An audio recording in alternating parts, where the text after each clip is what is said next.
Assalamualaikum warahmatullahi wabarakatuh.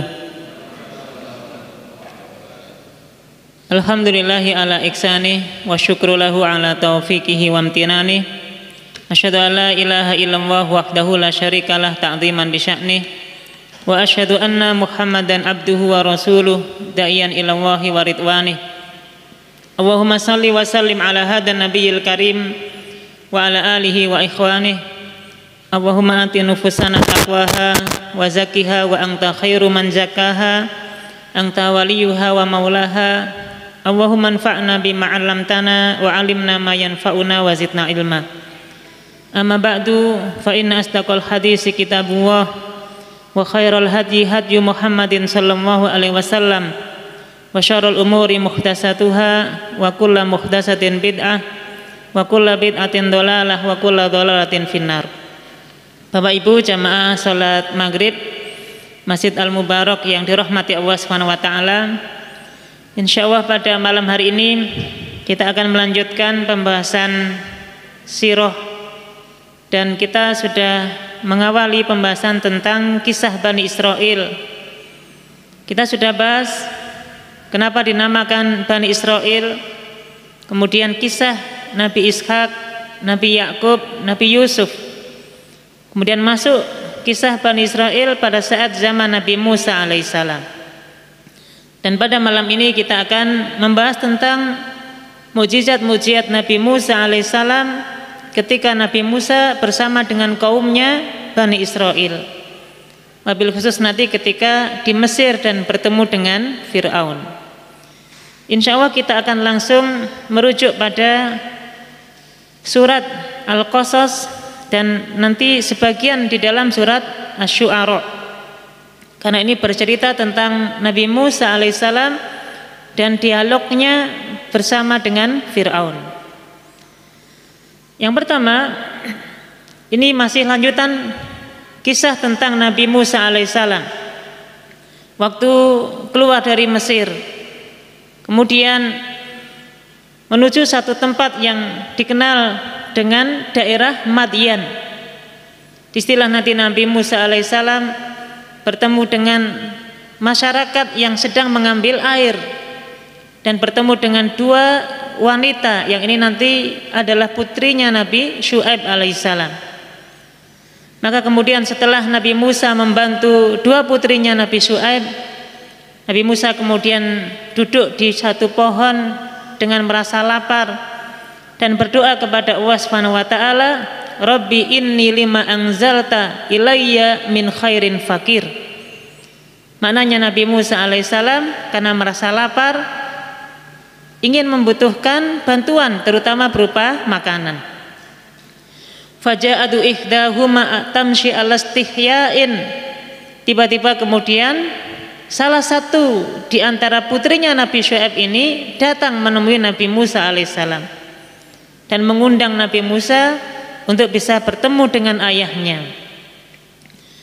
Kemudian Bapak Ibu yang dirahmati Allah, di antara yang disampaikan oleh salah satu putra Nabi Syu'aib ini atau putri Nabi Syu'aib ini adalah, ya abatis ta'jirhu.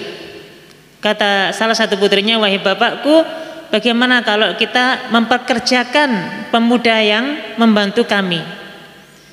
Inna khaira man ista'jartal qawiyul amin. Karena hakikatnya pemuda tadi adalah pemuda yang layak untuk dipekerjakan karena dia punya karakter al-qawi, pemuda yang kuat, al-amin, pemuda yang bisa dipercaya.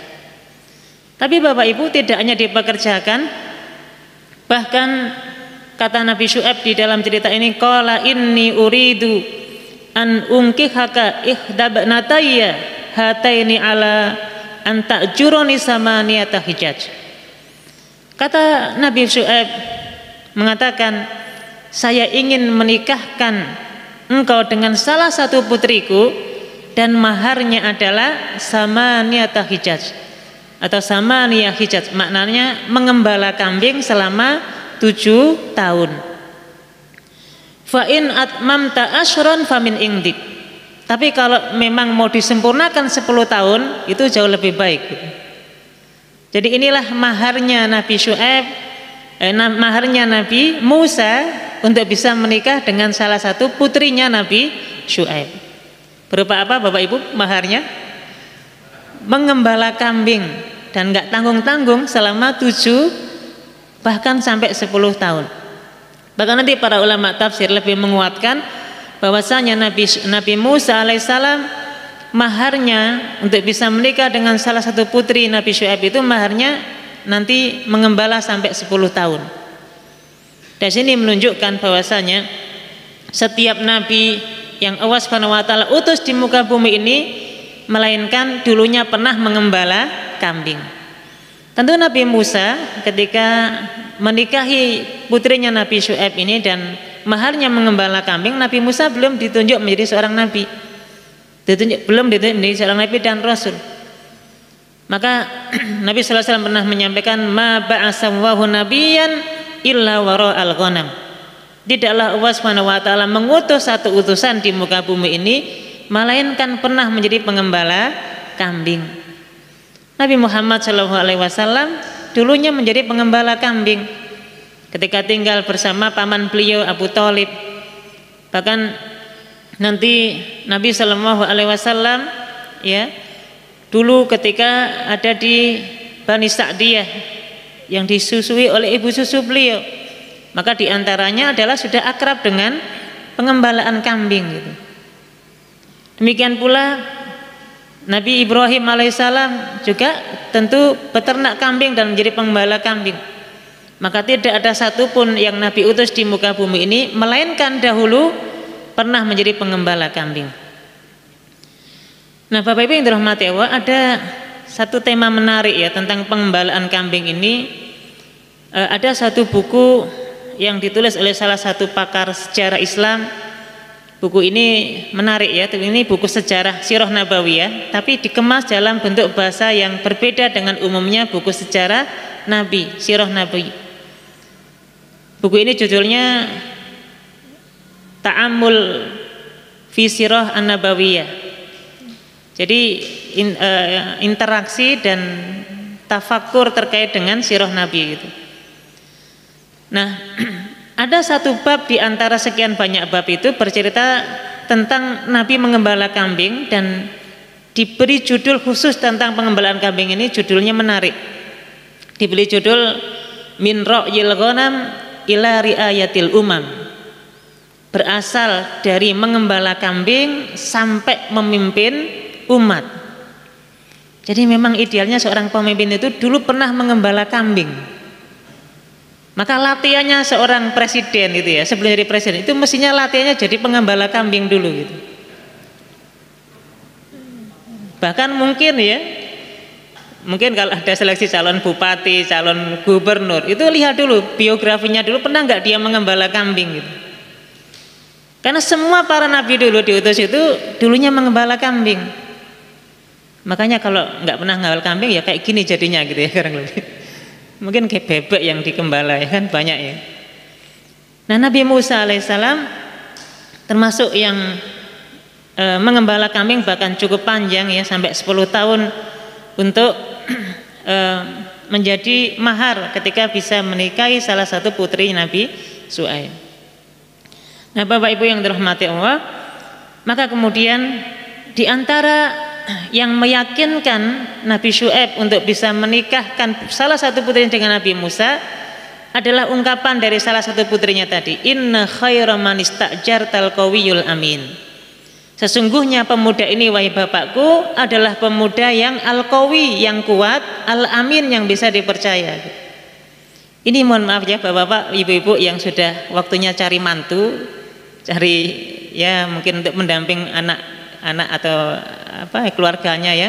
Ini ideal untuk dijadikan satu kriteria calon mantu ya. Yang pertama kategorinya adalah al-qawi, yang fisiknya kuat, al-amin, yang bisa dipercaya. Nah, para ulama tafsir membahas kenapa salah satu putrinya Nabi Syuaib itu kok bisa mengatakan Nabi Musa itu pemuda yang al-qawiyul amin. Kalau al-qawi, nah buktinya tadi banyak ya.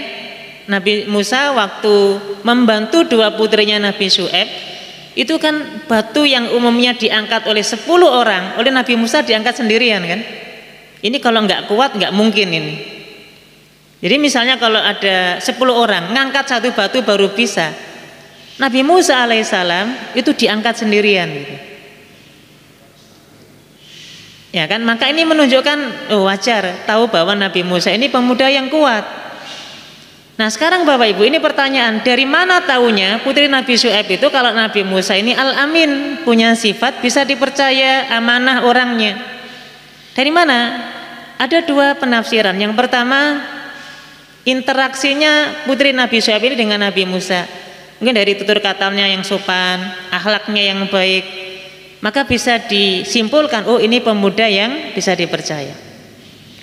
Dan yang kedua, ini bisa kita nanti lihat di dalam buku-buku tafsir ya Bapak Ibu. Jadi waktu Nabi Musa ingin bertemu dengan bapaknya salah satu putri tadi, awalnya perjalanan dari tempat Nabi Musa duduk sampai ke rumah itu, yang jalan di depan ini salah satu putrinya Nabi Syuaib tadi. Jadi wanita ini jalan di depan, Nabi Musa di belakang. Ya wajar ya, karena yang tahu jalan wanita. Tapi Nabi Musa nggak mau.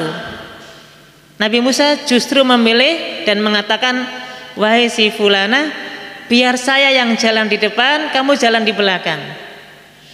Kenapa Bapak Ibu? Kenapa kok Nabi Musa memilih jalan di depan? Karena bahaya kalau laki-laki itu jalan di depannya ada wanita, itu bahaya. Ngapunten nih Bapak-bapak ya, kalau berjalan depannya ada wanita, pikirannya apa kira-kira? Apalagi waktu itu ini nggak ada orang, padang pasir misalnya gitu ya. Coba kebayang 2 orang pemuda yang kuat luar biasa tadi jalan di depannya ada wanita. Tentu ya namanya gurun pasir, perjalanan kadang ada angin. Baju wanita itu kalau tertiup angin kadang-kadang ya membentuk tubuh. Maka ini yang nggak diinginkan oleh Nabi Musa alaihissalam. Ini kalau saya jalan terus ke belakang ini bahaya ini. Maka Nabi Musa alaihissalam ingin di depan. Maka Nabi Musa mengatakan, nanti kalau memang waktunya belok ke kanan, coba lempar batu ke arah kanan. Kalau belok ke kiri, lempar batu ke arah kiri. Menunjukkan bahwa sampai yang namanya suara seorang wanita kepada Nabi Musa sekalipun itu dijaga gitu ya. Artinya kalau nggak perlu mengucapkan suara nggak usah, kasih isyarat saja, lempar kanan, lempar kiri. Tapi jangan lempar lurus ya, kena kepalanya nanti. Ini menunjukkan amanahnya Nabi Musa alaihissalam. Ya. Dan ini yang menjadi tafsiran dari sifat Al-Amin yang bisa dipercaya. Itu adalah akhlak yang baik dan itu terbukti ketika selama perjalanan seperti itulah yang dilakukan oleh Nabi Musa alaihissalam.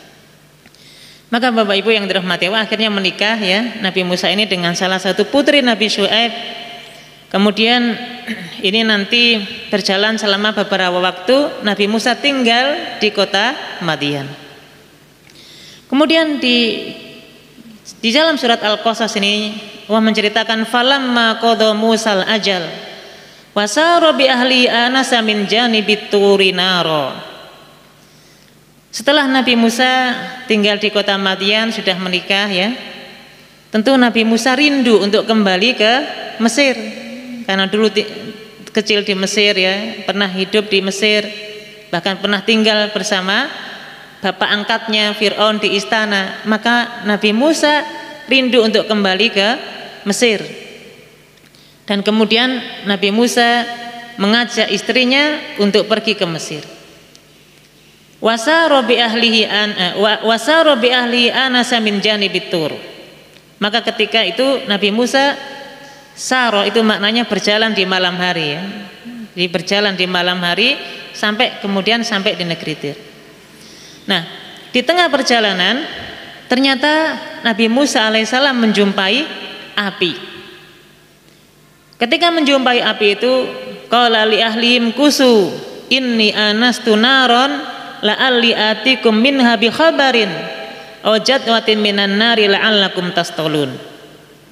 Nabi Musa ketika melihat api di dalam perjalanannya, Nabi Musa mengatakan kepada istrinya, kusu, kamu tinggal di sini saja. Kata Nabi Musa, biar saya yang cari informasi ini sebenarnya api apa. Dan mungkin supaya tidak terlalu dingin, tidak membahayakan, nanti saya akan cari sesuatu yang menjadikan engkau bisa nyaman di tempat ini. Dan ini menjadi pelajaran bagi kita ya, sebagai seorang suami betapa punya kewajiban untuk menjaga istri gitu. Maka Nabi Musa alaihissalam berpesan kepada istrinya, jangan kemana-mana, di sini saja, saya akan lihat apa ini sebenarnya api ini.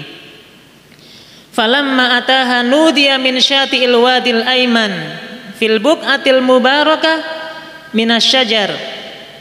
Tiba-tiba Bapak Ibu, setelah Nabi Musa melihat api itu, tiba-tiba ada yang menyeru di balik sebuah tempat yang berkah dan ada satu pohon di situ. Tiba-tiba kemudian ada yang menyeru, ayya Musa inni anallahu rabbul alamin. Wahai Musa, sayalah Allah, kata Allah dalam ayat ini, Rabbul Alamin, Tuhan semesta alam. Inilah sebabnya nanti Bapak Ibu, Nabi Musa alaihissalam itu satu-satunya Nabi yang digelari sebagai kalimullah, Nabi yang satu-satunya langsung berdialog, bercakap-cakap langsung dengan Allah Subhanahu wa taala tanpa perantara siapapun itu. Allah Subhanahu wa taala datang dalam bentuk tadi ya, berupa api yang kemudian Nabi Musa mendengar satu seruan. Sayalah Allah, kata Allah Subhanahu wa taala, wahai Nabi Musa, wahai Musa, sayalah Allah yang Tuhan yang menguasai seluruh alam. Maka Nabi Nabi Musa alaihissalam disebut kalimullah. Ya. Bahkan dalam ayat yang lain Allah menyampaikan wa kallamahu Musa taklima. Allah Subhanahu wa taala betul-betul bercakap-cakap ya, berkata langsung kepada Nabi Musa. Dan tentu nabi yang lain tidak seperti Nabi Musa, melalui perantara malaikat dan seterusnya. Allah Subhanahu wa taala ketika bertemu dengan Nabi Musa ini, Allah mengatakan wa an alqi asok. Wahai Nabi Musa, di tanganmu itu ada tongkat, lemparkanlah tongkatmu. Falamma ra'aha tahtazzu ka'annaha janu walla mudbira wa lam yu'aqib. Tiba-tiba Bapak Ibu, tongkat yang dilempar oleh Nabi Musa itu ternyata menjadi seekor ular. Kemudian Nabi Musa karena saking takutnya walla mudbiron wa lam yu'aqib, ketika melihat kondisi tongkat berubah jadi ular itu, langsung Nabi Musa ini lari dengan kencang wa lam yu'aqib, dan tidak melihat lagi karena saking takutnya tadi gitu. Coba bisa kebayang ya Bapak Ibu ya, dalam kondisi ada suara yang menyeru, tiba-tiba tongkat yang dipegang Nabi Musa itu diminta untuk dilemparkan oleh Allah Subhanahu wa taala jadi ular. Siapa yang nggak takut gitu ya? Langsung takut dan lari sekencang-kencangnya. Nah, para ulama menafsirkan ini adalah bentuk latihannya Nabi Musa alaihissalam sebelum nanti ketemu dengan Fir'aun, yang perintahnya juga sama, diperintahkan untuk melempar tongkat. Jadi ini pelajaran mahal bagi kita. Kalau kita ingin terbiasa itu perlu banyak latihan supaya kita nggak kaget gitu ya. Maka Nabi Musa sebelum nanti betul-betul ketemu dengan musuhnya itu, dan ini tongkat Nabi Musa ini mukjizat ya, maka dilatih dulu oleh Allah Subhanahu wa taala supaya nanti nggak kaget gitu bahwa tongkat ini akan bisa berubah menjadi seekor ular. Waktu Nabi Musa lari dengan kencangnya itu, Allah Subhanahu wa taala menyampaikan, ya Musa aqbil wala taqaf wala takhaf. Kata Allah Subhanahu wa taala, wahai Nabi Musa, baliklah engkau, jangan takut, jangan khawatir. Innaka minal aminin, karena engkau sesungguhnya adalah termasuk orang-orang yang bisa dipercaya. Maka kemudian Nabi Musa kembali lagi bertemu dengan Allah Subhanahu wa taala. Inilah pertama, yang mukjizat pertama Nabi Musa alaihissalam, yaitu berupa tongkat. Berupa tongkat. Kemudian yang kedua, Allah Subhanahu wa taala juga menyampaikan usluk yadaka fi jaybika takhruj baydha'a min ghairi su'. Allah Subhanahu wa taala memerintahkan kepada Nabi Musa, wahai Nabi Musa, masukkan tanganmu ke saku di bajumu, kemudian keluarkanlah kembali tanganmu tersebut, maka akan keluar baydha, keluar warna cahaya yang berwarna putih. Coba kira-kira ada nggak di antara kita ya tiba-tiba masukkan tangan ke saku, kita angkat berwarna putih gini? Ada atau tidak? Tidak ada. Kalau ada mungkin bawa HP ya, jadi nyala HP-nya. Kalau dulu nggak ada listrik, nggak ada lilin, nggak ada apa-apa, tiba-tiba kemudian Allah Subhanahu wa taala memberikan mukjizat yang lain, memerintahkan tangan Nabi Musa dimasukkan ke sakunya, dikeluarkan, ternyata bisa keluar cahaya yang berwarna putih. Maka kemudian inilah yang ditunjukkan oleh Allah kepada Nabi Musa, fadzalika burhanani min rabbik ila fir'auna wa mala'i. Kata Allah Subhanahu wa taala, wahai Nabi Musa, dua hal inilah yang menjadi bukti akan kekuasaanku, yang engkau akan berhadapan dengan Fir'aun beserta bala tentaranya.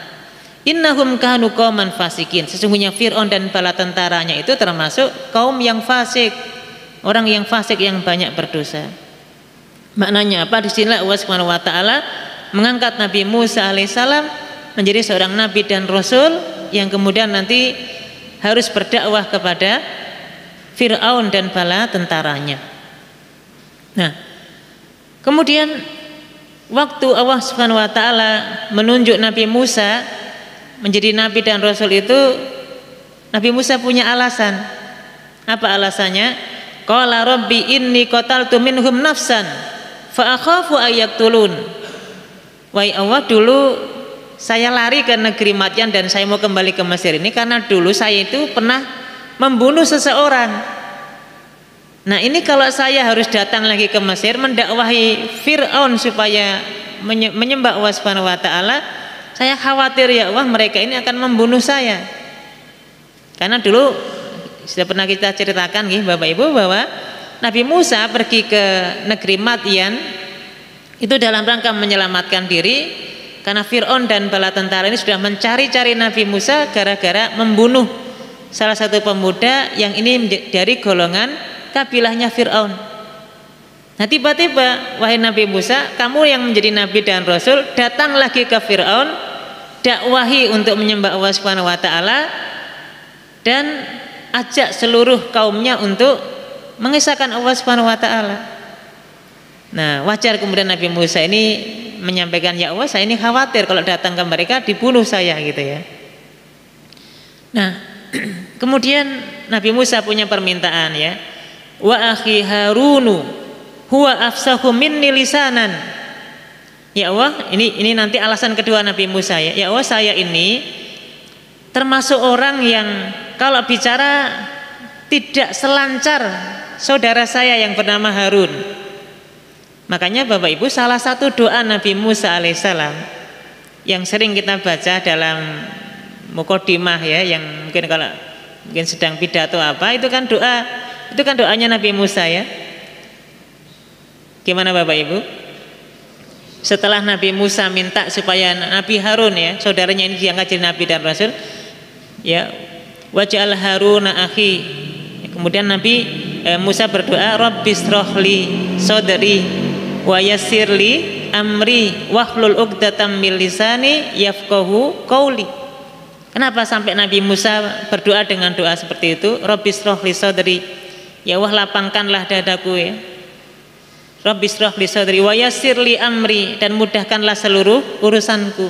Wahlul uqdatam min lisani, dan mudahkanlah setiap perkataan yang keluar dari lisan saya ini. Apa tujuannya? Yafqahu qauli, supaya orang-orang ini paham akan perkataanku. Jadi ini kendala kedua Nabi Musa ya. Ini bahasa gampangnya, saya ini ya Allah orang yang nggak pandai berdialog dengan orang ya. Mungkin kalau berbicara susah untuk memahamkan orang. Ini tiba-tiba harus berdakwah dengan Fir'aun yang nanti kita bisa lihat ya, luar biasa Fir'aun itu argumentasinya gitu.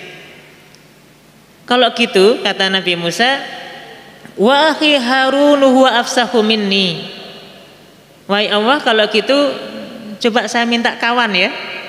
Saya punya saudara namanya Harun ini, angkat sekalian jadi nabi yang nanti akan menjadi teman saya ketika bertemu dengan Fir'aun gitu. Nanti Bapak Ibu, Nabi Harun ini dikabulkan doa permintaan Nabi Musa ini dikabulkan atau tidak oleh Allah Subhanahu wa taala? Dikabulkan. Allah Subhanahu wa taala menyampaikan, ya sudahlah kalau gitu permintaanmu dikabulkan. Harun kakakmu itu sudah menjadi nabi sekalian, nggak apa-apa gitu. Nanti para ulama menyampaikan bahwa tidak ada satu permohonan seorang adik kepada kakak yang lebih istimewa dibandingkan dengan permintaannya Nabi Musa untuk menjadikan Harun kakaknya ini menjadi seorang nabi. Coba ini kan bukan sesuatu yang biasa ya. Nah, kita saja bolak-balik ndonga kan kadang nggak dikabulkan oleh Allah Subhanahu wa taala kan. Tapi ini Nabi Musa minta, ya Allah, ini kakak saya ini tolong jadikan nabi sekalian. Allah Subhanahu wa taala mengabulkan. Dan ini termasuk ya rahman rahimnya Allah Subhanahu wa taala kepada Nabi Musa. Selain nanti juga mukjizat yang cukup banyak, yang sangat banyak, setiap permintaan Nabi Musa ini dikabulkan oleh Allah Subhanahu wa taala. Maka kemudian ya Nabi Harun karena permintaan Nabi Musa alaihissalam kemudian dipilih oleh Allah Subhanahu wa taala sebagai nabi. Nah, maka kemudian dari situlah ya Nabi Musa dan Nabi Harun ditunjuk ya dipilih oleh Allah Subhanahu wa taala sebagai utusan, sebagai rasul ya, nabi dan rasul yang kemudian diminta untuk berdakwah kepada kepada Firaun. Nah, Bapak Ibu yang dirahmati Allah, ini juga pelajaran kadang-kadang untuk kita ya. Kadang-kadang kita ini sebenarnya sudah mampu, sudah punya kemampuan dan punya kapasitas ya. Tapi kalau nggak ditemani sama orang itu nggak pede gitu. Nggih betul. Untuk ketemu dengan seseorang mungkin kita sudah gampang lah, biasa ngobrol. Tapi untuk menyampaikan sesuatu perkara tertentu itu kadang-kadang kita butuh teman gitu. Meskipun nanti yang ngomong itu ya kita juga. Coba Nabi Musa alaihissalam ketika minta kepada Allah supaya Nabi Harun diangkat menjadi nabi dan rasul, alasannya kan karena tadi ya lisannya tidak bisa ngomong dengan Fir'aun itu. Kan itu alasannya kan, supaya nanti kurang lebih yang ngomong itu biar Nabi Harun aja lah. Saya tak menjadi penyemangat di belakang saja gitu. Kan itu tujuannya. Ternyata Bapak Ibu mari kita lihat ini ini dialognya ya. Nabi Musa dengan Fir'aun, dan ini loncat nanti di surat Asy-Syu'ara.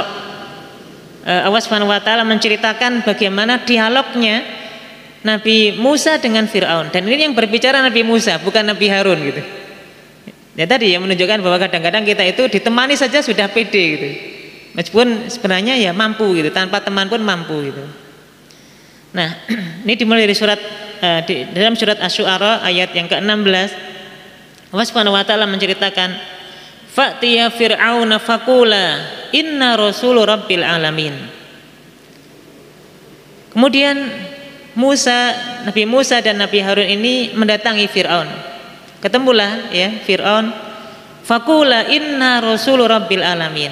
Maka keduanya mengatakan, wahai Fir'aun, kami adalah utusan Allah Subhanahu wa taala, Tuhan semesta alam.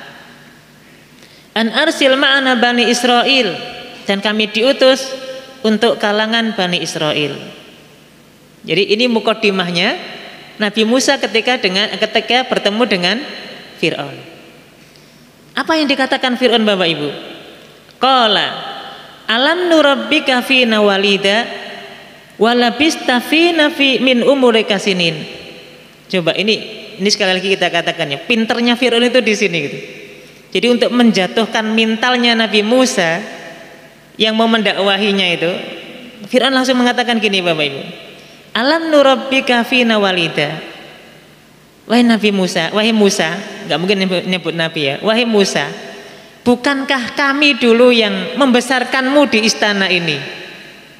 Ya coba ya, kalau kita misalnya sebagai anak mau nasihati orang yang lebih sepuh dari kita, kemudian kita dikatakan kamu ini anak kecil, oh kamu dulu yang rumat ya saya gitu.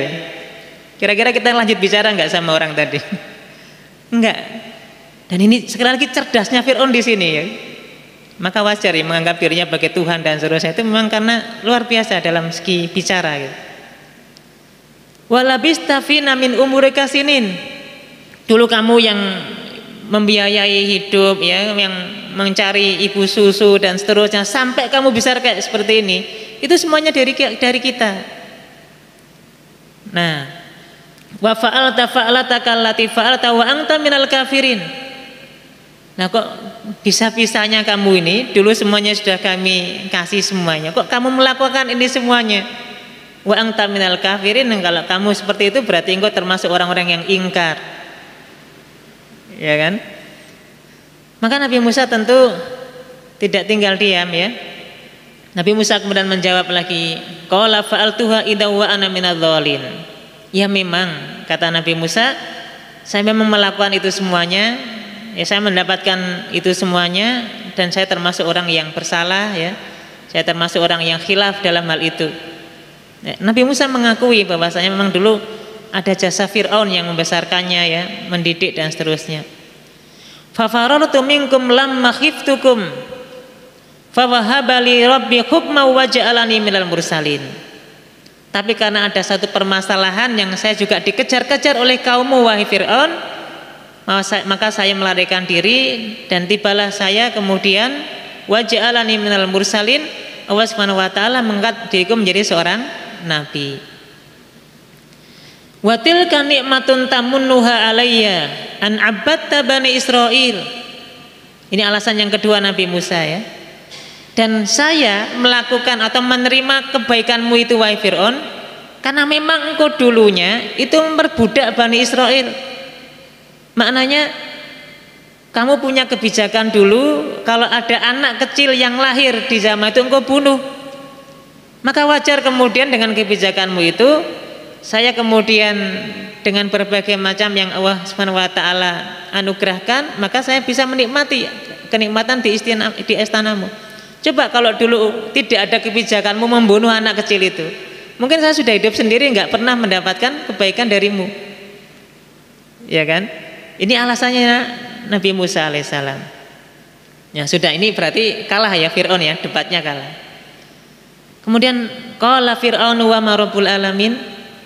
Fir'aun kemudian bertanya, apa itu Tuhan semesta alam?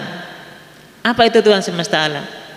Dan nanti para ulama menyampaikan bahwasanya Fir'aun itu juga sebenarnya tahu ada Tuhan yang patut diibadahi, yaitu Allah Subhanahu wa taala. Maka dia pura-pura nanya, wa ma rabbul alamin, apa itu Tuhan semesta alam? Apa jawaban Nabi Musa? Qala rabbus samawati wal ardi wa ma bainahuma. Tuhan semesta alam itu zat yang menciptakan langit dan bumi dan apa yang ada di antara keduanya. In kuntum mukinin. Jadi ini jawaban Nabi Musa ya, hanya menunjukkan langsung real di hadapannya. Tuhan kami Allah Subhanahu wa taala zat yang menciptakan langit, menciptakan bumi dan semua yang ada di dalamnya. Kalau betul-betul engkau berakal. Ini kan sebenarnya sindiran Nabi Musa kepada Fir'aun. Coba kalau engkau betul-betul akalmu sehat, mestinya engkau tahu langit ya, bumi dan semua makhluk yang di dalamnya ada penciptanya. Lah kok jenengan yang mengaku menjadi Tuhan? In kuntum mukinin, kalau betul-betul engkau menjadi orang yang berakal, yang meyakini akan itu semuanya. Nah, ini kan kira-kira Fir'aun kan nggak bisa jawab gitu Bapak Ibu. Tapi sekali lagi inilah pinternya Fir'aun ya. Kata Fir'aun, qala liman khalahu ala tastami'un. Kata Fir'aun kepada orang yang ada di sekitarnya, coba dengar-dengar Fir'aun Musa ini ya sudah mulai ngelantur gitu. Jadi sudah nggak punya hujah dia ya, nggak punya alasan. Tapi Nabi Musa tetap mengatakan, qala rabbukum wa rabbu abaikumul awwalin. Tuhan semesta alam itu, Allah itu Tuhan kalian dan Tuhan bapak-bapak kalian yang terdahulu. Maknanya ini juga secara tidak langsung Nabi Musa itu mendakwahi Fir'aun. Wahai Fir'aun, kalau engkau memang menjadi Tuhan di muka bumi ini, lalu siapa yang menciptakan bapakmu yang punya anak kamu ini? Mestinya kamu berpikir bahwa dulu-dulunya itu mestinya ada yang menciptakan. Dan itu siapa? Allah Subhanahu wa taala. Nah, kira-kira Fir'aun sudah nggak punya alasan apa-apa, nggak bisa membantah. Maka yang dicari Fir'aun, ini orang sudah kalah itu Bapak Ibu biasanya ngawur ya. Apa kata Fir'aun? qala inna rasulakumul ladzi ursila ilaikum la majnun. Kata Fir'aun, kan gengsi ya kalau kalah debat di hadapan menterinya, di hadapan masyarakatnya, masa kalah sama anak angkatnya sendiri dulu. Akhirnya kalau sudah kalah ya sudah, pokoknya ngamuk begitu saja. Fir'aun mengatakan, coba lihat orang yang diutus ini lama majnun, ini orang gila ini. Jadi Nabi Musa dianggap sebagai orang gila. Jadi ngapunten ya Bapak Ibu, kan ada ungkapannya, kalau orang sudah berdebat misalnya, kemudian sudah nggak punya argumentasi lagi, yang diserang adalah fisik seseorang yang mendebatnya, itu berarti dia sudah kalah gitu. Jadi yang diserang bukan lagi argumentasinya, tapi ciri-ciri fisiknya, mungkin dia punya kelemahan apa pribadi disebut, bahkan difitnah, dijelek-jelekan, itu berarti sudah alamat dia kalah dalam perdebatan itu. Nah, Nabi Musa enggak memperhatikan. Terus saja Nabi Musa mengatakan, qala rabbul masyriqi wal maghribi wa ma bainahuma. Tuhan semesta alam itu dialah yang menciptakan, yang menguasai timur dan barat dan apa yang di antara keduanya. In kuntum taqilun. Kalau betul-betul engkau orang yang berakal. Nah, semakin Fir'aun ini sudah enggak punya jawaban. Sudah dikatain Nabi Musa orang yang gila, karena nggak punya jawaban lagi, nggak ada pilihan lain. Kata Fir'aun, la in ittakhadta ilahan ghairi la aj'alannaka minal masjunin. Kalau engkau wahai Musa dan kalian semuanya menjadikan Tuhan selain aku, la aj'alannaka minal masjunin, kalian semuanya akan saya penjarakan. Ini kan cara terakhirnya Musa, Fir'aun itu. Kalah debat, nggak punya argumentasi, sudah menggunakan tangan besinya, kekuasaannya, nggak ada cara, di penjara aja gitu kan.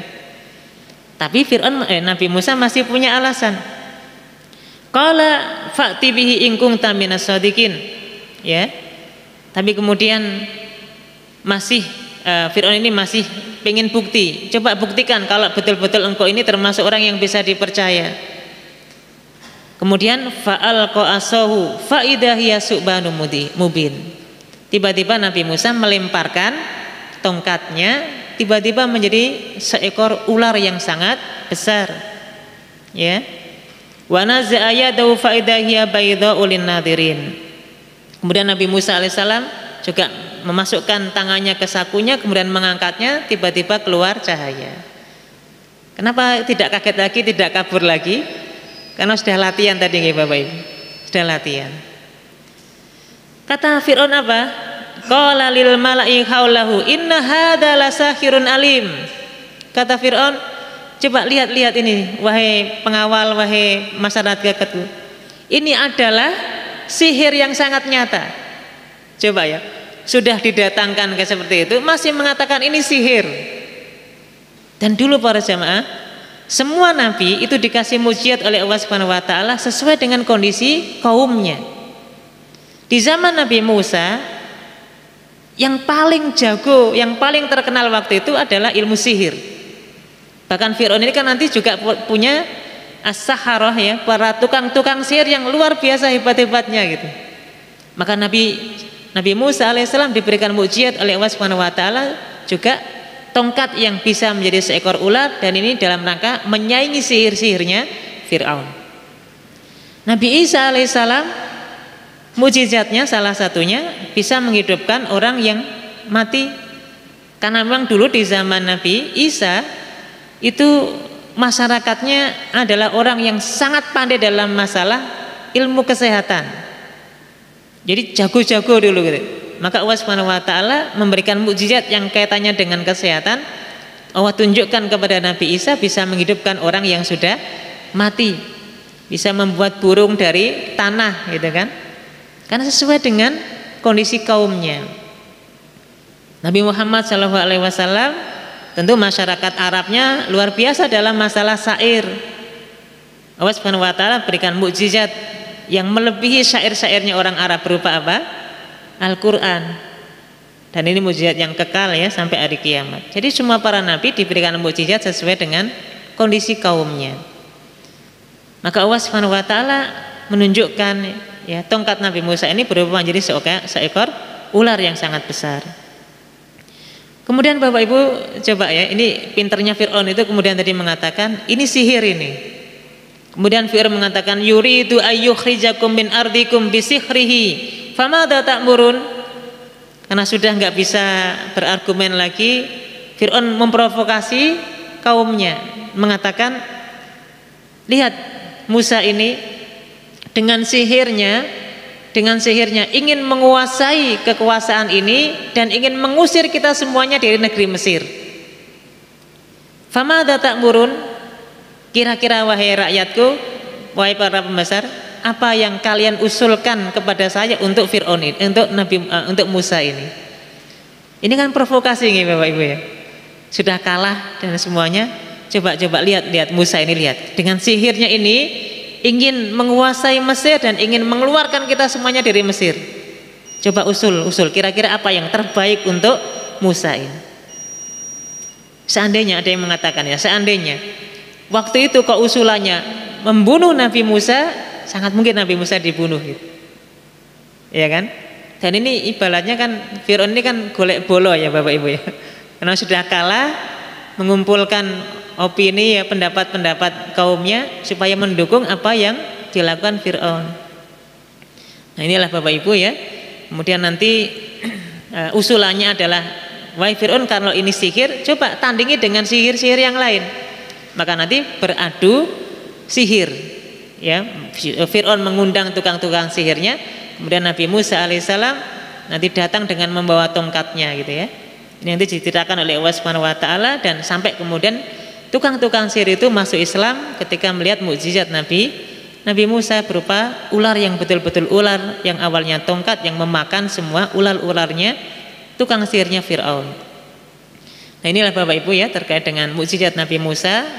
Nanti setelah kisah tentang tenggelamnya Fir'aun, ada banyak mukjizat lagi yang dialami oleh Nabi Musa bersama kaumnya Bani Israel. Wa a'lam bisawab ya. Ini saja, monggo nanti bisa dirujuk kembali di dalam surat Asy-Syu'ara dan surat Al-Qasas ya. Cerita tentang Nabi Musa alaihissalam. Wa a'lam bisawab.